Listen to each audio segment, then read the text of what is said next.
바울을 연구하는 여러 신학자들은 이 본문을 한 단어로 규정을 합니다. 그것은 가정윤리입니다.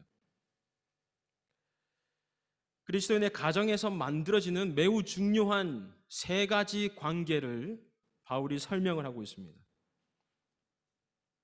남편과 아내의 관계, 그리고 부모와 자녀의 관계, 그리고 종과 상전의 관계입니다.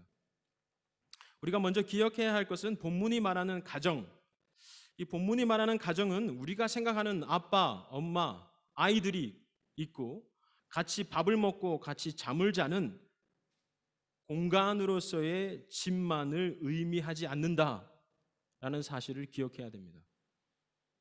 1세기 그리스도인들의 가정은요, 하나님께 예배하는 교회였습니다. 1세기 그리스도인의 가정, 우리가 지금 읽고 있는 이 에베소서가 가리키고 있는 지역 1세기의 그리스도인들, 이들에게 가정은 엄마, 아빠, 아이들이 있는 공간으로서의 집 플러스 교회였습니다. 예배드리는 공간이지요.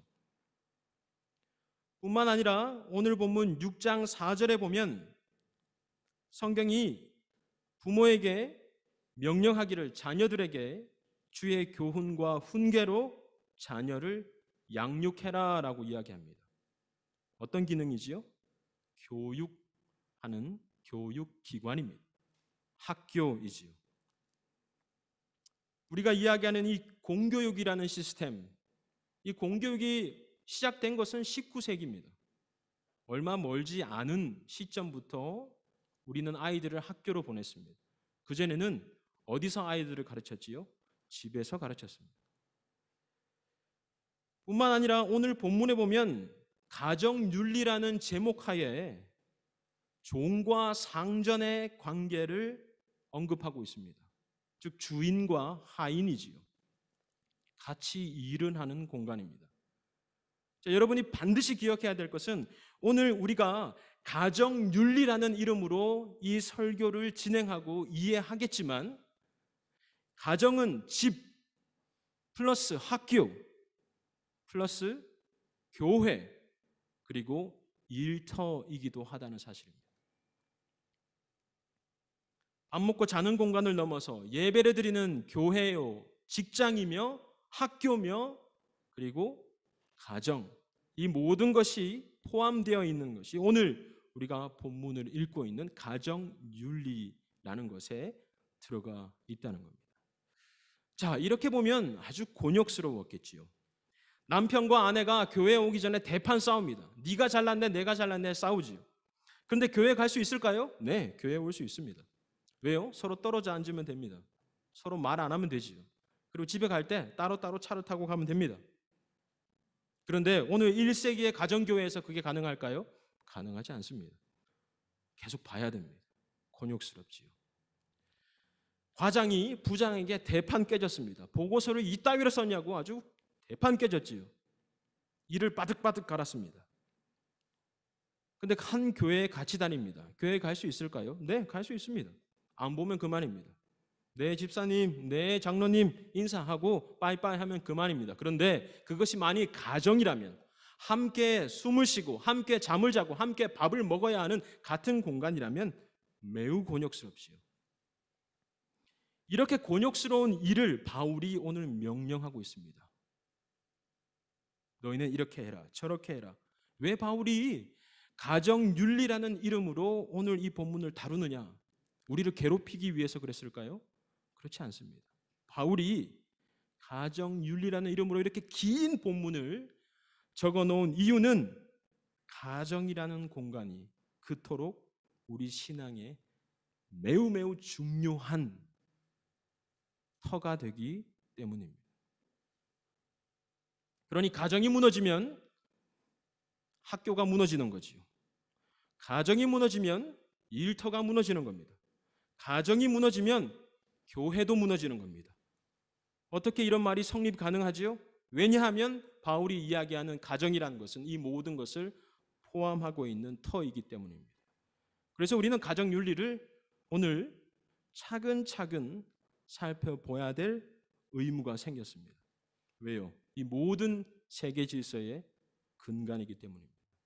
두 번째, 바울이 보낸 이 에베소서를 읽을 때 우리가 반드시 주의해야 될 것은 이 바울이 쓴 편지가 우리에게 보낸 편지가 아니라는 사실입니다. 바울은 우리를 생각하고 쓰지 않았습니다.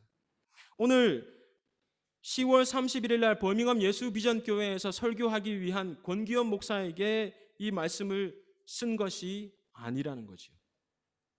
바울은 1세기에 터키, 지금의 터키에 있는 에베소에 사는 그리스도인들에게 편지를 보낸 겁니다. 왜 이것이 중요하냐 하면 현대를 사는 우리는 오늘 이 본문을 읽을 때 좀 신경질이 납니다. 뭐? 여자들이 남자에게 복종하라고? 아니, 아이가 어른에게 복종해야 된다고? 노발대발할 수 있습니다. 아니, 이 같은 평등 사회에 어떻게 여자가 남자에게 복종하라는 말이 있을 수 있느냐? 그것도 기독교라는 것이. 여러분 기억해 보십시오. 어른들이 움직이지 말라라고 해서 아이들이 움직이지 않다가 어른들은 다 빠져나가고 아이들은 바닷속에 다 죽어버렸습니다. 현대 사회의 모토는 뭐지요? 저항하라는 겁니다. 어른 말 듣지 말고 저항해라.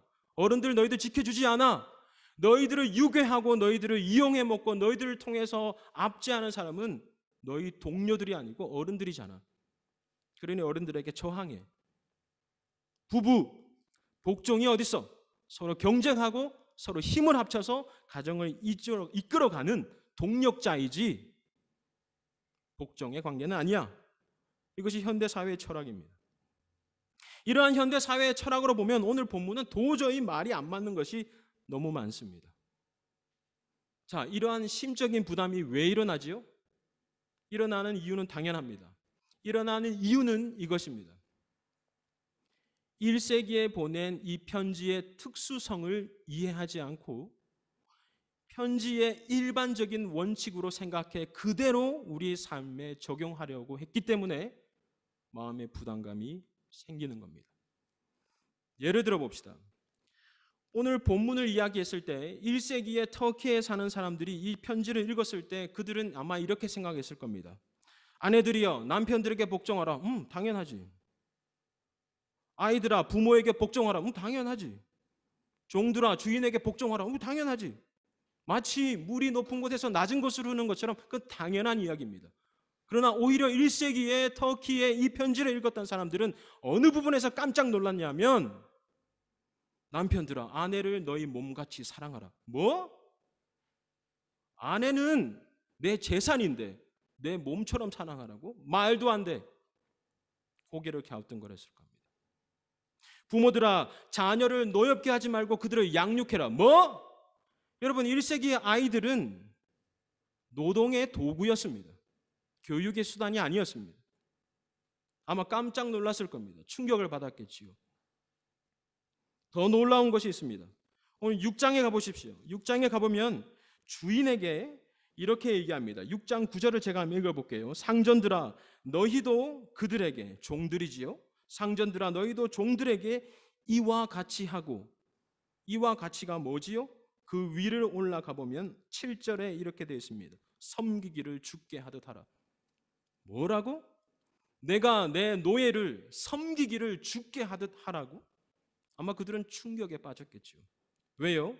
1세기의 노예에 대한 정의는 이것입니다. 말하는 물건. 이것이 노예입니다. 그런데 오늘 바울은 주인에게 주인들아 너희 종들 말하는 물건으로 생각하지 말고 주를 섬기듯 그를 섬겨라 라고 말하는 겁니다. 충격이었겠지요. 자, 이 충격의 포인트가 현대를 사는 우리들과 1세기에 사는 에베소 그리스도인들이 서로 다르다는 겁니다. 그러니 이 본문을 그대로 오늘 현대 사회에 적용하기보다 1세기 원독자의 특수성을 인정을 하고 그렇다면 이 본문이 이야기하는 일반적인 원칙이 무엇인지 그 신앙의 일반적인 원칙이 무엇인지 우리는 탐구해야만 합니다. 그것이 성경을 읽는 방법입니다. 자, 여기까지 이해가 되셨다면 우리는 바울이 남편과 아내, 그리고 부모와 자녀, 종과 주인의 관계 속에서 오늘 우리도 고개를 끄덕이고 우리의 신앙 원칙으로 삼을 수 있는 그 일반의 원칙이 무엇인지 살펴봐야 되겠지요. 일반의 원칙을 살펴보기 위해서 오늘 바울이 이 세 가지의 관계 속에서 항상 의도적으로 집어넣고 있는 한 가지에 더 있는 관계가 있는데, 그것은 예수 그리스도와 교회의 관계입니다.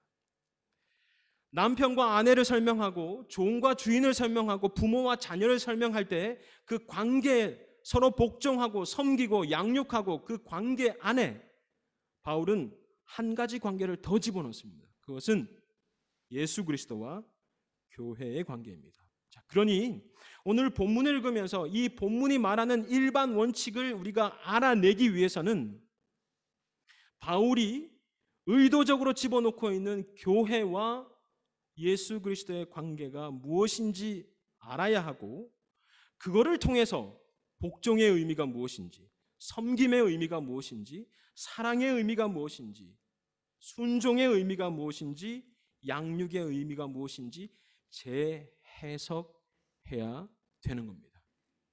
그렇지 않고 무작정 이 성경을 우리 삶에 적용하면 고개가 갸우뚱거리지요. 아니면 예배 가운데 이 설교를 듣다가 고개는 끄덕이고 집에 가서는 버려버리지요. 왜요? 동의가 안 되거든요. 그러나 이 특수성을 이제 이해를 하고 일반적인 원칙에서 복종이 무엇인지, 섬기 무엇인지, 사랑이 무엇인지 재해석해 보도록 합시다. 자, 여러분, 권위와 권력을 여러분 구분하실 수 있습니까?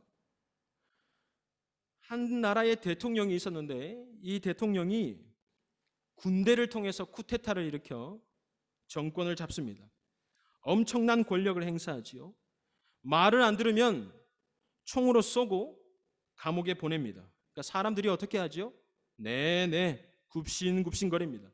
지도자는 국민들이 이렇게 복종하는 이유가 나의 권위 때문이다라고 착각하지요. 그러나 사실 군사로 인해서, 쿠데타로 인해서 정권을 잡은 이 대통령에게 그 국민은 권위를 인정해주지 않습니다. 대신 권력을 인정할 뿐이지요. 권력이 무섭기 때문에 억지로 복종을 한 겁니다. 자, 국민들은 그 대통령의 권력에 복종할 뿐이지 그 권위를 인정하지 않습니다. 지도자의 권위는 언제 드러나지요? 그가 권력을 잃었을 때 권위는 마침내 드러나는 겁니다. 정권이 바뀌고 쿠데타를 일으킨 대통령이 더 이상 총으로 사람을 위협하지 않게 되면 사람들은 이 대통령의 권위를 더 이상 인정하지 않습니다. 그래서 어떡하지요? 감옥에 보냈지요. 예수 그리스도와 교회된 성도의 관계를 생각해 보십시오. 예수 그리스도와 교회된 성도의 관계를 권력과 권위의 관계로 생각해 보자는 말입니다. 예수 그리스도와 교회인 성도의 관계는 권력의 관계가 아니라 권위의 관계입니다. 권력은 두려워서 복종하는 겁니다. 그러나 권위는 그 아름다움과 숭고함, 권위가 가진 그 아름다움과 숭고함에 설득되어서 사랑과 존중으로 복종하는 것이 바로 권위에 복종하는 겁니다. 왜 우리는 예수의 권위를 고백하지요? 예수 그리스도의 권위는 그가 우리를 혼내기 때문이 아니라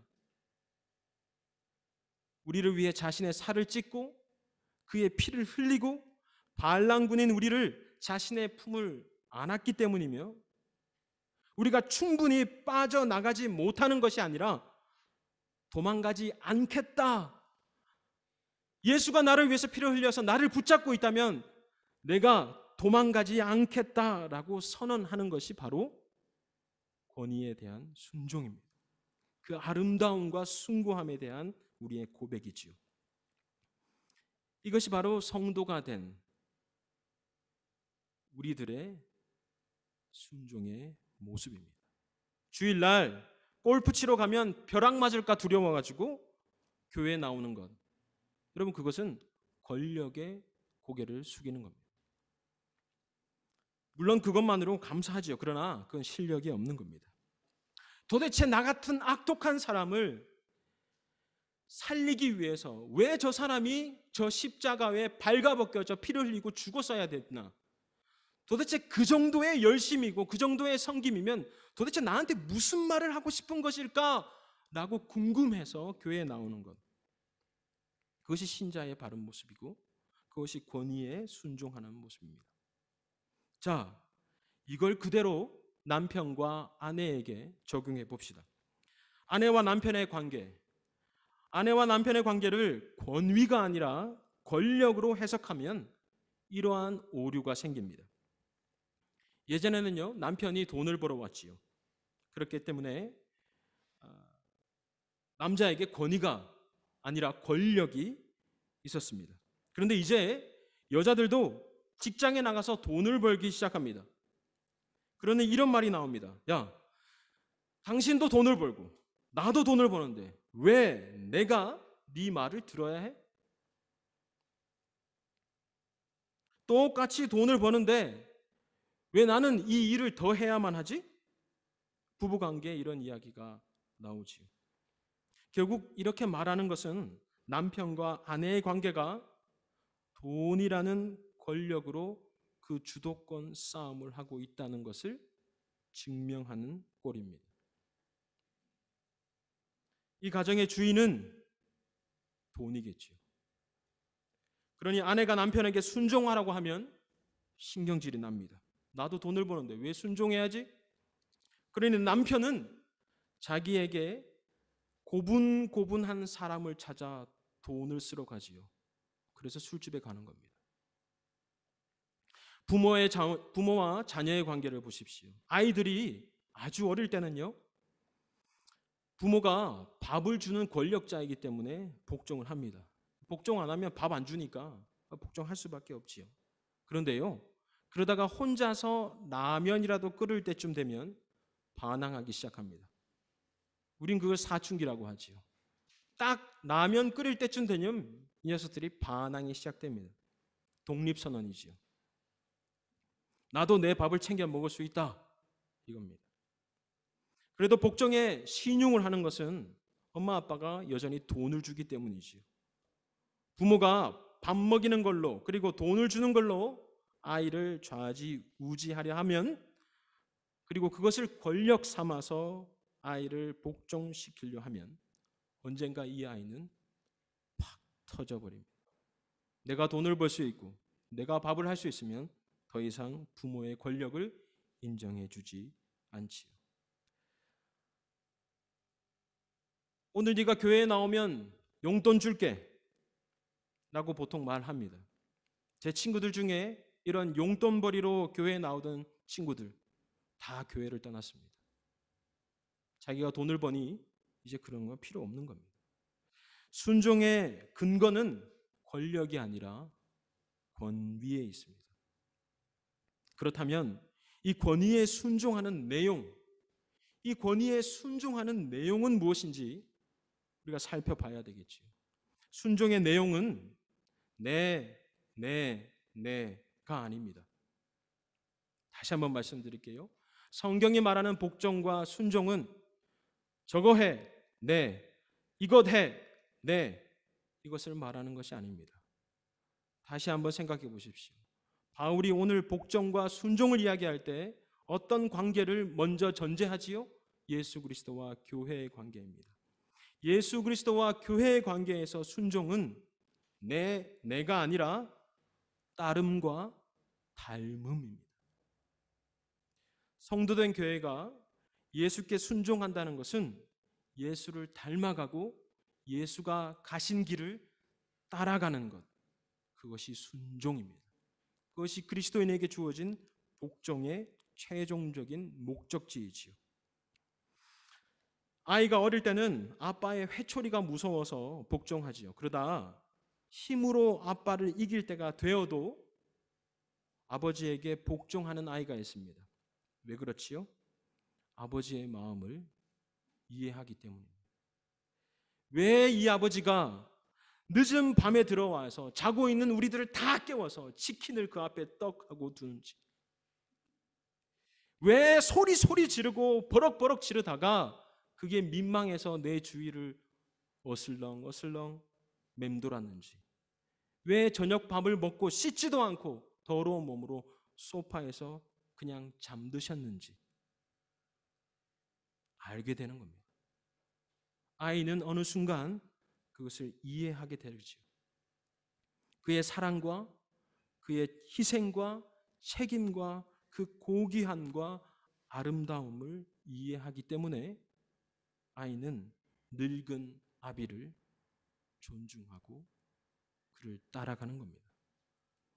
우리는 이런 것을 철들었다라고 이야기하죠. 그런데 이 권위에 순종하는 모습이 어떻습니까? 네, 이런 고분고분한 것이 아닙니다. 여러분, 제 아내와 제 장모님의 관계를 보면 순종이 무엇인지 늘 깨닫곤 합니다. 제 아내가 저희 장모님에게 늘 이렇게 얘기합니다. 엄마, 뭐 하려고 그거를 또 가지고 왔나? 뭐 하려고 그렇게 파리파리 무겁게 쌓아왔어? 내가 주문하면 되는데, 내가 여기서 만들면 되는데 뭘 그리 짐을 한가득 가져와? 무겁게 왜 그래? 다음부터 가지고 오지 마. 엄마, 뭘 또 이렇게 음식을 주문해서 그냥 배달시키면 되지. 엄마 왜 고생하고 이렇게 주문해? 이건 네 하는 순종입니까? 순종이 아니지요. 그러나 우리는 이것을 순종이라고 합니다. 왜 이것을 순종이라고 하지요? 엄마 이렇게 안 해도 나 이제 엄마 마음 알아. 아빠가 그렇게 안 해도 나 이제 아빠 마음 알아. 내가 뭘 해야 되는지 이제 알아. 아버지가 가지고 있는, 그 어머니가 가지고 있는 권력이 아니라 그 아름답고 숭고한 권위에 순종을 하는 것은 이제 어머니의 마음, 아버지의 마음을 이해하고 그 삶을 따라가겠다는 결단이 바로 순종입니다. 남편과 아내로 들어가 봅시다. 아주 힘들지요. 아내의 순종은요, 남편이 가진 권력에 엎드리는 것이 아닙니다. 아내의 순종은요, 밥 가져와, 밥 가져다 주고, 라면 끓여와, 라면 가져가고, 저기 리모컨 줘, 리모컨 갖다 주는, 이것을 순종이라고 하지 않습니다. 성경이 말하는 순종은 아내들이여 남편에게 복종하라, 순종하라. 이 말은 아내들이여 남편을 닮아가라, 남편을 따라가라 라는 겁니다. 무섭지요. 저는 이 설교를 쓰면서 너무 당혹스러웠습니다. 교회와 예수 그리스도의 관계에서의 순종은, 교회는 예수 그리스도를 닮아가고 따라가야 합니다. 근데 바울은 그 단어를 끄집어 와서 아내들에게 접목을 시킵니다. 아내들이여 남편을 닮아가고 남편을 따라가라. 왜? 그에게 권력이 아닌 아름답고 숭고한 권위가 있기 때문이다 라는 겁니다. 이게 얼마나 무섭습니까? 그러니 야, 네 아빠 닮지 마라. 네 아빠 닮지 마라. 저거 닮지 마. 또는 니는 네 엄마 닮아서 늘 그래. 이런 말 하면 안 됩니다. 이거는 결국 자기 얼굴에 침을 뱉는 거죠. 오늘 성경이 이야기하는 순종을 해석할 때 이것은 자기 얼굴에 침을 뱉는 겁니다. 그러니 이제 이 막대한 책임은 아내에게 있는 것이 아니라 이 공은 어디로 넘어갔습니까? 남편에게 넘어갔습니다. 그래서 바울도요, 아내에게 복종하라 라고 말하며 딱 3줄을 씁니다. 그래도 남편에게 몇 개의 절을 하려 할까요? 9절을 하려 합니다. 3배 더 이야기합니다. 남편들아, 아내에 대해 이렇게 해라, 저렇게 해라, 이렇게 해라, 저렇게 해라. 9절이나 이야기합니다. 왜요? 3배 더 힘들거든요. 왜 3배 더 힘듭니까? 아내의 복종은 남편을 닮아가고 순종하는 데까지, 남편을 닮아가고 그를 따르는 데까지 나아가기 때문입니다. 자, 이 막대한 책임이 무엇인지 오늘 본문 25절부터 33절까지입니다. 자, 25절부터 33절, 그러니까 프레젠테이션을 띄울 수 있으면 한번 띄워볼까요? 25절부터 5장 33절, 우리 남성분들만 읽어보도록 하겠습니다. 25절부터 33절입니다. 복명복창이 아니라 한번 읽어봅시다. 자, 시작. 남편들아, 아내 사랑하기를. 잠깐만요. 우리 다 같이 읽으셔야 됩니다. 알겠죠? 제가 이것을 아주 결단을 했습니다. 큰 소리로 읽으셔야 됩니다. 자, 25절부터 30절 읽도록 하겠습니다. 시작. 남편들아, 아내 사랑하기를 그리스도께서 교회를 사랑하시고 그 교회를 위하여 자신을 주신 같이 하라. 이는 곧 물로 씻어 말씀으로 깨끗하게 하사 거룩하게 하시고 자기 앞에 영광스러운 교회로 세우사 티나 주름 잡힌 것이나 이런 것들이 없이 거룩하고 흠이 없게 하려 하십니다. 이와 같이 남편들도 자기 아내 사랑하기를 자기 자신과 같이 할지니 자기 아내를 사랑하는 자는 자기를 사랑하는 것이라. 누구든지 언제나 자기 육체를 미워하지 않고 오직 양육하여 보호하기를 그리스도께서 교회에게 함과 같이 하나니 우리는 그 몸의 지체니라. 그러므로 사람이 부모를 떠나 그의 아내와 합하여 그 둘이 한 육체가 될지니 이 비밀이 크도다. 나는 그리스도와 교회에 대하여 말하노라. 그러나 너희도 각각 자기의 아내 사랑하기를 자신같이 하고 아내도 자기 남편을 존경하라. 남편들은 마지막 구절만 눈에 번뜩 뜨이지요. 자기 남편을 존경하라. 성경이 존경하라고 하잖아. 아닙니다. 우리가 읽었던 25절부터 33절의 내용을 자세히 보십시오. 막중한 책임입니다. 이 막중한 책임을 왜 주어졌지요? 바울은 아내가 그 남편을 닮아가고 따라가야 하기 때문이다 라고 말합니다. 교회의 머리가 된 예수, 그런 것처럼 남편은 아내의 머리가 되어야 합니다. 머리가 된다는 것은 계급을 말하는 것이 아닙니다. 머리가 된다는 것은 헬라어로 찾아보면 터 그리고 근거를 의미합니다. 머리는 단순하게 피지컬한 이 머리가 아니라 터와 근거를 뜻합니다. 터와 근거는 어디에 있습니까? 바닥이지요. 모퉁이 돌은 여러분 어디에 있습니까? 천장 꼭대기에 화려하게 박혀 있습니까? 아닙니다. 모퉁이 돌은 바닥에 깔려 있습니다.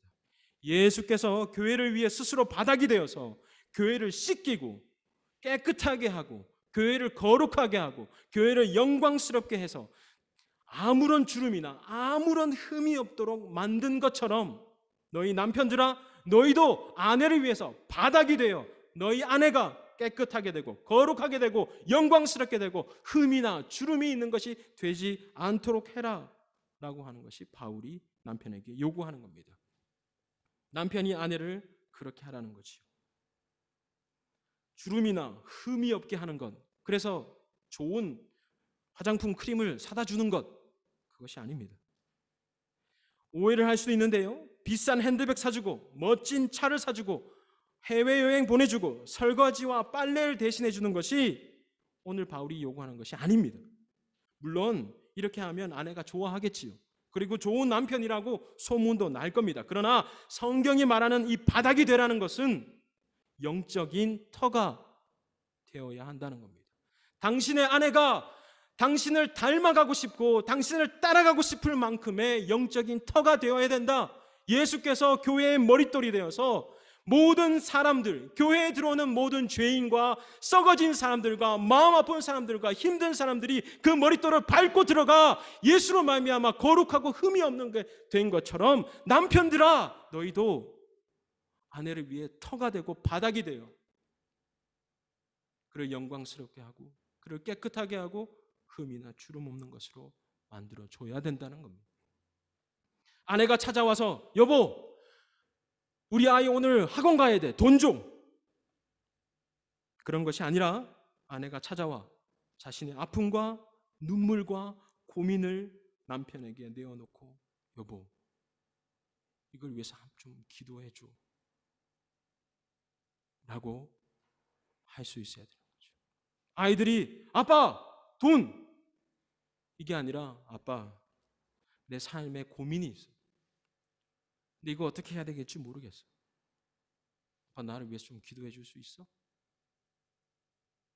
이러한 터가 되라는 겁니다. 그리고 그걸 통해서 아이들은 남편을 닮아가고 그의 삶을 따라갑니다. 아내도 남편을 닮아가고 그의 삶을 따라가가 되는 것이요. 터가 되라는 것은 바로 이러한 영적인 터가 되어야 되는 겁니다. 닮음직하고 따름직한 터, 그것이 남편이 되어야 되는 거죠. 남편은 아내의 논리적인 계산과 냉정한 촉에 굴하지 않고 하나님의 질서를 마음속 깊이 품고 있어야 됩니다. 흔들리지 말아야 되겠죠. 이것이 하나님이 남편을 교회의 머리 되신 예수 그리스도와 같은 의미로 우리에게 주신 내용입니다. 여러분, 자녀의 교육은요, 남편의 무관심과 시아버지의 돈인가요? 남편의 돈인가요? 자녀의 교육은 남편의 무관심과 돈으로 이루어진다 라는 현대사회의 언어가 있지요. 오늘날 우리가 사는 세상이 얼마나 마지막으로 가고 있는지 보여주는 명백한 증거입니다. 남편의 무관심과 돈이 가정을 이끌어가는 것이 아닙니다. 성경은 아니라고 말합니다. 성경은 남편이 영적인 터가 되어질 때 교회는 학교가 되어지고, 학교는 교육기관이 되어지고, 교육기관은 교회가 되어지고, 교회는 가정이 되어진다고 바울은 이야기하고 있는 것이요. 구약에 가면 호세아 선지자라고 있습니다. 이 호세아 선지자의 운명은 아주 기구합니다. 왜냐하면 하나님이 이 호세아 선지자를 부르십니다. 구약시대에 하나님이 선지자로 불렀다는 것은 거룩하게 그를 구별지었다는 의미입니다. 그런데 하나님이 뜻밖의 호세아에게 이런 명령을 합니다. 호세아야, 저기 부정한 여인이 있다. 이름은 고멜이라는 여인이 있는데 그 여인과 결혼하라 라고 명령합니다. 호세아는 깜짝 놀랐겠지요. 이미 소문이 파다했습니다. 고멜이라는 여인이 얼마나 많이 다른 남자들을 만나고 다니는 음란한 여인인지 호세아는 알고 있었습니다. 그러나 하나님의 명령이니 호세아는 이 음란한 여인과 결혼을 합니다. 그런데 이 음란한 여인 고멜이 어떻게 했지요? 남편의 돈을 들고, 남편의 재산을 들고 이 남자 저 남자 만나고 다녔습니다. 만나고 다닌 것뿐만 아니라 이름도 모르는, 아빠도 누군지 모르는 아이를 3명이나 낳았습니다. 그런데 하나님이 호세아에게 이렇게 명령합니다. 가서 찾아와라. 가서 다시 데리고 와라. 다시 데리고 와서 너희 집에, 너의 품에 그를 쉬게 해라 라고 하나님이 요구하십니다. 부정한 여인은, 이 부정한 여인이 호세아의 품에 다시 안깁니다. 이것이 호세아, 우리가 알고 있는 선지서의 내용이지요. 근데 우리가 주목해야 될 것이 있습니다. 남편 된 호세아가 부정한 여인 아내에게 선포했던 말씀이 있습니다.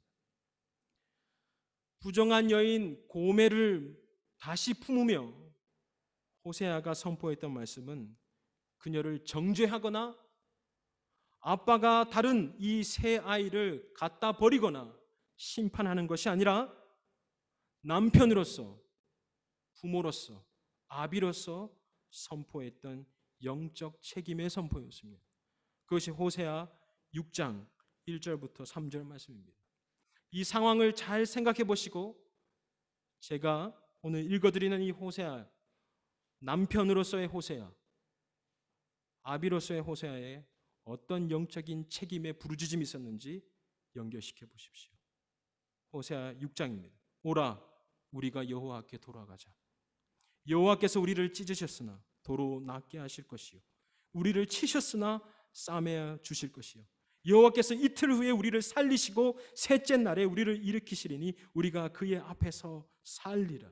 그러므로 우리가 여호와를 알자, 힘써 여호와를 알자.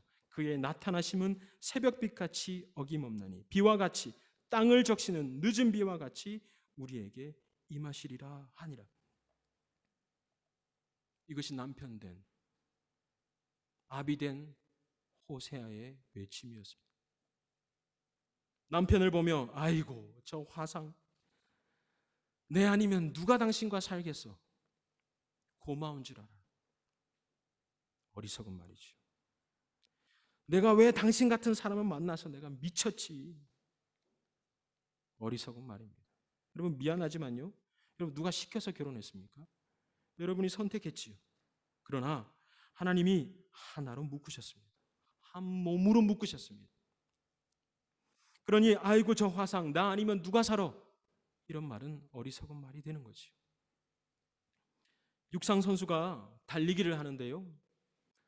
남들보다 빨리 못 뛰어서 다리를 잘라서 잘 뛰는 다리를 갖다 붙일 수 있습니까? 없습니다. 뭐 어떻게 해야 되죠? 훈련해야 되죠. 잘 달리려면 다리가 빨리 움직일 수 있도록 훈련해야 되는 겁니다. 이것이 바울이 이야기하는 한 몸이라는 이야기입니다. 머리된 남편과 몸된 아내가 한 몸을 이루어서 아이고 저 화상 하고 바꾸어 끼는 것이 아니라 훈련시켜야 되는 거죠. 여호와를 아는 훈련, 힘써 여호와를 아는 훈련을 함께 해 나가는 겁니다. 그러니 이렇게 말해야 됩니다. 저 화상 그게 아니라 여호와께 돌아가자. 당신이 그러니 그렇지 이게 아니라 여호와께 돌아가자. 그가 우리를 낫게 하실 것이요 그가 우리를 싸매어 주실 것이요 그가 우리를 살리고 일으키실 것이다. 그렇게 서로 말을 해야 되는 겁니다. 이것이 아내의 순종이며 남편의 사랑입니다. 이것이 자녀의 순종이며 부모의 양육입니다. 이것이 종의 순종이며 주인의 섬김입니다. 권력으로는 이 영적 책임을 감당할 수도 가질 수도 없습니다. 하나님이 주신 권위를 기억하시고 그 권위에 걸맞는 책임을 다하는 남편, 아비가 되어야 됩니다. 그 숭고함과 아름다움에 설득되어 그 삶을 따라가고 닮아가기를 다짐하는 아내와 자녀들이 되어야 되는 겁니다. 그것이 오늘 성경이 이야기하는 순종의 의미고 그것이 우리 성경이 이야기하는 사랑과 섬김과 양육의 의미입니다. 때문에 바울은 예수 그리스도와 교회의 관계로 이 가정의 모든 윤리의 일반 원칙을 주신 것입니다. 우리는 언젠가 남편이 되고 또 우리는 언젠가 아내가 되고 또 우리는 이미 남편이 되었고 또 우리는 이미 아내가 되었습니다. 우리는 언젠가 자녀이었고 이미 우리는 부모가 되기도 했습니다. 반드시 기억하십시오. 나와 내 아내 사이에, 자녀와 부모 사이에 권력이 있는 것이 아니라 예수 그리스도의 숭고한 권위가 있다는 것을 기억하시고 그 권위에 순종하고 그 권위를 닮아가고 그 권위를 따라가는 여러분 되시기를 주의 이름으로 축원합니다. 기도하겠습니다. 아버지, 우리가 예수 그리스도와 이 교회의 관계를 다시 한번 알기를 원합니다. 이 교회를 위하여 피 흘리시고 낮아지시고 바닥이 되어서 이 교회를 섬기셨던 예수 그리스도의 그 숭고함과 아름다움의 권위에 우리가 다 같이 순종하고 따라가고 닮아가기를 원합니다. 지체되었을 때에 우리를 다시 한번 일으키시고 여호와를 알자, 힘써 여호와를 알자 서로 고백하며 걸음을 뗄 수 있는 우리가 되게 하여 주십시오. 하나님이 주신 그 권위를 바닥에 버리지 않는 남편이 되게 하여 주십시오. 하나님이 주신 그 순종을 버리지 않는 아내가 되게 하여 주십시오. 자녀가 되게 하여 주십시오. 부모가 되게 하여 주십시오. 주인이 되게 하여 주시고 또 종의 삶을 살게 하여 주십시오. 다시 한번 예수 그리스도를 바라봅니다. 아버지, 그 예수 그리스도의 빛을 우리 가운데 허락하여 주셔서 그 길을 끝까지 경주하게 하여 주시옵소서. 모든 말씀 주 예수 그리스도 이름으로 기도드립니다.